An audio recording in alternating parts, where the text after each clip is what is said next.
Hi, my name is Michelle and this is Big Valley Living. I am here today to talk to you about part of my cancer journey. I was diagnosed with colon cancer in November of 2017. I've had several operations and gone through several rounds of chemotherapy and radiation. You can watch different videos about various subjects and deeper dives if you look at my playlist called Journey. I appreciate you stopping by if you've never been, and if you're here today because you're following the journey, I appreciate you returning.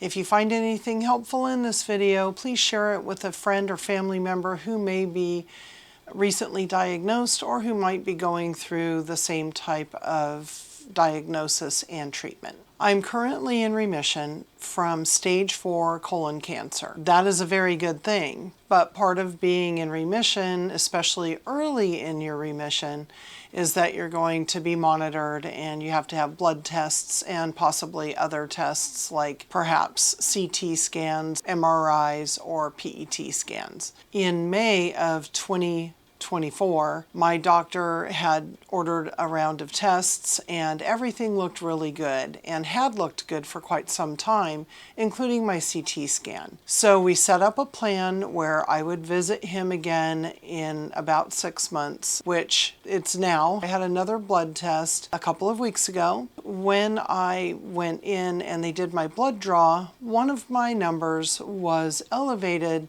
more so than it has been for quite some time. That's what I'm going to talk to you about today. And then I'll follow up next week after I have an appointment with my doctor to discuss that. I'll follow up in another week to go over what my doctor and I discuss in our upcoming appointment. CEA stands for carcinoembryonic antigen, and it is a commonly ordered test for folks who have had colorectal cancer along with other cancers such as breast cancer, lung cancer, bladder cancer, ovarian cancer, or thyroid cancer. Those cancers were listed at the webpage for the Cleveland Clinic, and I will put a link below in my description so that you can read more about it if you wish. I'm going to give you an overview of what I read from there, but this video is to talk about what my feelings and concerns are about what I saw on my recent round of tests. The CEA test is also used for other non-cancerous symptoms. The CEA test is used to check if the cancer has spread or metastasized to another part of the body. It's also used to evaluate the treatment and the effectiveness of things like chemotherapy, immunotherapy, or radiation that you may be going through or have recently concluded. In my case, I'm in remission, and this is used as a tool periodically to see if there's any activity that may warrant a little bit more investigation on the part of my medical team. There are several other types of chronic diseases that they also use a CEA to measure, and they are all going to be listed in the description below, and they're found on the Cleveland Clinic, but some might be IBS or irritable bowel syndrome. Others could be fatty liver disease, or in my case, I have diabetes. I'm going to talk a little bit about my diabetes before I go back and talk about the cancer portion of this. Since one of my first chemotherapy treatments back in 2018, I have been struggling with diabetes, and it has steadily gone up. I have used different medications, mostly metformin, and that's a pretty commonly prescribed medication. And regardless of the type and the dose, I have struggled with it quite a bit. I was struggling with it so badly a few months ago and had been trying to work with the medical team to adjust the levels I was taking. But one of the worst side effects that you can have is nausea. And the other side effect that you can have, and it's pretty common, is loose stools or diarrhea, and unpredictable stools in the form of diarrhea. This is certainly not a pleasant conversation. However, I know that it isn't just limited to me. So we're going to talk about that today. If it makes you squeamish, it's only going to be for a couple of minutes, and I'm not going to go into great detail. What I am going to tell you is that we were having a family member who was going to be staying with us for a couple of weeks. And we don't have a large home, and we work from home, and I didn't want to have any embarrassing moments, which were fairly common with the dose that I have been taking. I chose to not take it for a while and see how things went. My stools changed greatly in a good way for me, and in a way that didn't leave me in more embarrassing situations. And it's not just at home, it's going anywhere. I've talked about this before. There are times where I will not eat all day long until I know I won't be leaving my house. That's how disruptive this can be. So I stopped taking it. And yes, I told my general physician. Yes, I told my personal physician. Yes, I told the endocrinologist. And I don't want to lie about it, but I was very open and honest about why I needed to take a break from it. And so that's what I chose to do. So what's been happening over the last approximately 4 to 5 months is that I've bounced around in my A1C tests. And I went from 9.1 to 8.0, which was, I thought, a really good outcome. That was all due to dietary changes, by the way, and I was taking the metformin when it went down to 8.0. Then we knew that our guests were going to be coming to stay, and it was for a health reason for their own purposes.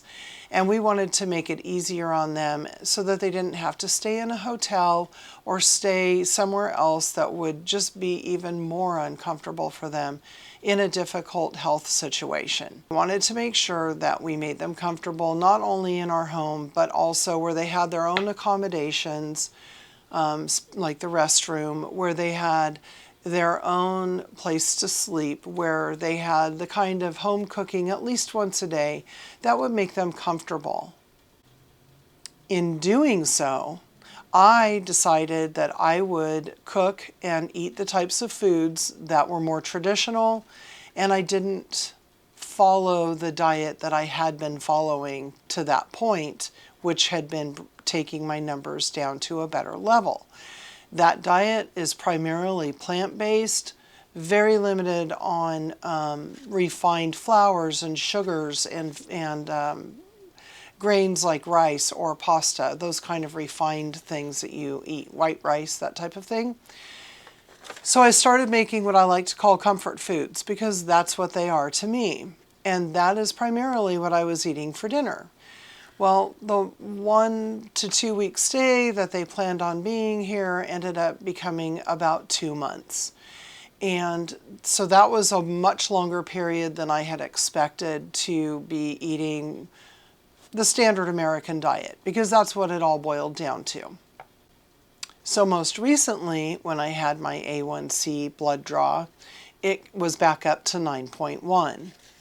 So that plays into everything, and it's important to understand that because diabetes is one of the markers that can be shown with the CEA, I wanted to bring that to your attention. Because when I first saw the most recent number for myself and then looked at past numbers, I will tell you that I pretty much almost had a complete meltdown. I thought, oh my gosh, here we go again. Please don't let it be cancer again. My numbers have actually historically been less than 0.5 nanograms per milliliter all the way up to 1.4. And there's really no concern until it hits over 2, and then from about 2.0 to 2.9, my doctor tends to start paying closer attention to see if there's a trend of upward proteins, the CEA proteins, in my blood. Until September, it's been measured only as under 2.0 nanograms per milliliter for about a year to a year and a half. So I didn't have specific numbers like I had early in my cancer journey, okay?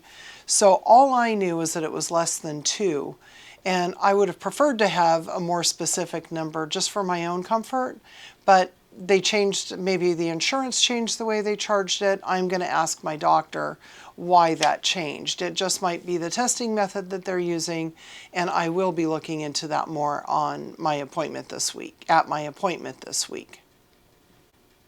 So what was my CEA number a couple of weeks ago? It was 2.3. So we've been looking at less than 2, less than 2, less than 2 for a good long time. And now it's at 2.3. It's also worth noting that generally speaking, my oncologist will send me a note if it's going to be a week or two between the blood test results being released and me seeing him for an appointment, just to kind of put my mind at ease. He'll send me a note that says, you know, hello, Michelle, just letting you know your blood looks good, you know, see you in a couple of weeks to go over in greater detail. So it always gives me a little bit of peace of mind when I get those messages. My doctor could be super busy. My doctor could be out of town right now. There could be any number of reasons, but my number went up and I didn't get the message. So we're going to find out more later this week, but I really wanted to talk to you about it now because quite frankly, this is kind of a therapeutic situation for me to be able to talk about it. And also, I want to use this as an opportunity to kind of remind you that if you or someone that you know is going through this, you have to do a reset on your mind and your emotions. You can't automatically go to all of the negative thoughts because that doesn't do you any good. It doesn't do any of your family any good or your friends. You just need to take a deep breath. You need to believe in the system. I did go on to the Cleveland Clinic's website today to just kind of renew the information I had already looked at before, but it just makes me feel a little bit better. So what's going to happen this week is that I'm going to go to my doctor. He's going to talk to me about that increased number as well as other numbers that come through the complete metabolic panel, which is a very, very complete blood test. And he puts them all together because there's more than just that one number to be worried about. But that's the one that really grabbed my attention because it's been so low. Thanks again for visiting Big Valley Living. Thank you for joining me on this journey. If you have any comments, please leave them below. And I'm working on answering comments now that I don't have company. So if you left one recently and you didn't get a response, don't worry, I'll get to them very shortly. Thanks a lot for coming by. See you later, everybody. Be kind.